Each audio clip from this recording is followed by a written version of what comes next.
So it's time for the Stoner Score, all right? If you're new to the Stoner Score, you already know it's out of these 10 criteria. Artwork, title, intro, beat selection, use of features, less than 30% skip on first listen. I said that differently today. But it's Christmas, what up? Content, are you saying something? The replay value, does this transcend time? Does it create a moment in time? And number 10 is satisfaction guaranteed, all right? Satisfaction guaranteed. So first up, I'm going to be reviewing Man on the Moon 3 by Kid Cudi. Oh my God, this is a big one. This is a big one. It's always weird when you, not just review, because this is not full in-depth review, but when you talk about artists with huge beehives that are like crazy at some point. Like, you know, they go crazy for their artist. And they'll come at you if you talk about their artist. Kid Cudi has a huge... It was a big thing. Now, I was going to review this last week, but I didn't have a show last week. So, here we are. Not too much has dropped, so here we are. All right? So, Man on the Moon. All right? Man on the Moon. Okay? So, Kid Cudi came out with an album. It's been a while. It's been a while since Kid Cudi came through with an album. And this album took us back.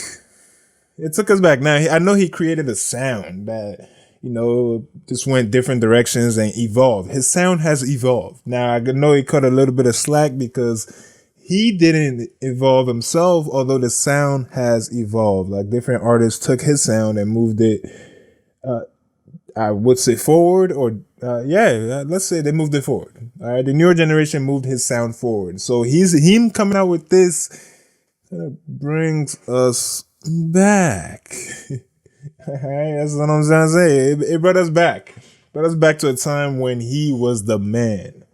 He had his time where he was Travis Scott. You feel me? Travis Scott is now doing all this, and you know, Kid Cudi was Travis Scott at one point, like that. Not the person or the sound or any of that. I'm talking about the popularity. It was a little nostalgic. Hearing him, it was of course I'd like to hear him, but let me judge this album to the criteria that we usually do. All right, let's see what this album gets on the Stoner Score. Okay, so artwork is a go. This is art. This is definitely art. It's a go. It's definitely on the go. Man on the Moon 3. He had 2. I know there was Man on the Moon, but kind of missed me on the part 2. Let me cut that. I'm gonna cut that out. I'm gonna cut that out. All right, so Man on the Moon 3. The titles are good. You already know I am with titles. If there's multiple parts, it kind of gets a go by the time it gets to 2 or 3. So Man on the and plus Man on the Moon is iconic. It's Kid Cudi, Man on the Moon. All right, you feel me? So it's a go. Man on the Moon 3 is a go. The intro, it does introduce you to what you're about to hear. It definitely does it takes you back right away. Like I said, it takes you back in time. It was nostalgic. So intro right away. This is Kid Cudi. Remember me? That's what I was hearing. Remember me? All right. So the intro works. The intro is a go. That's 3 of 3 so far. Beat selection. Yes. It fit Kid Cudi. This is Kid Cudi. Of old, this is Kid Cudi. All right, so the beats is what you would expect from Kid Cudi. It's not. There's no surprise. Oh, nah, none of that. So it's a go. Less than 30% skip on first listen. This one could be a hint of debatable. A little bit, almost hit that more than 30%. But it's another check. It's a lot. I almost hit that more than 30, but it's a check. It just meet that. All right. So, use of features, of course, it's Kid Cudi. Of course. This is a go. I don't even need to explain this any further. It's a go. It had big features on here, and majority of it was Kid Cudi. So it kind of, when you don't use as much features, when you're the main stage, it's Kid Cudi. So the use of features is a go. The content, is he saying something? He was saying a lot, but it was a little depressed. Now I know I'm not going to talk about his life outside the music, but the music screamed a little bit of depression. Alright, so the music does scream depression. So he did have content. He is saying something. It might be calling out for help a little bit in his music. So he was actually saying something. So the replay value, nah. His sound has changed, so he didn't attempt to even try.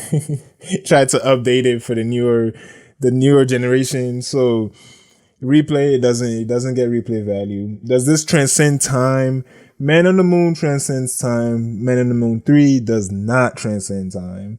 It came at a time. It was good to hear from Kid Cudi, but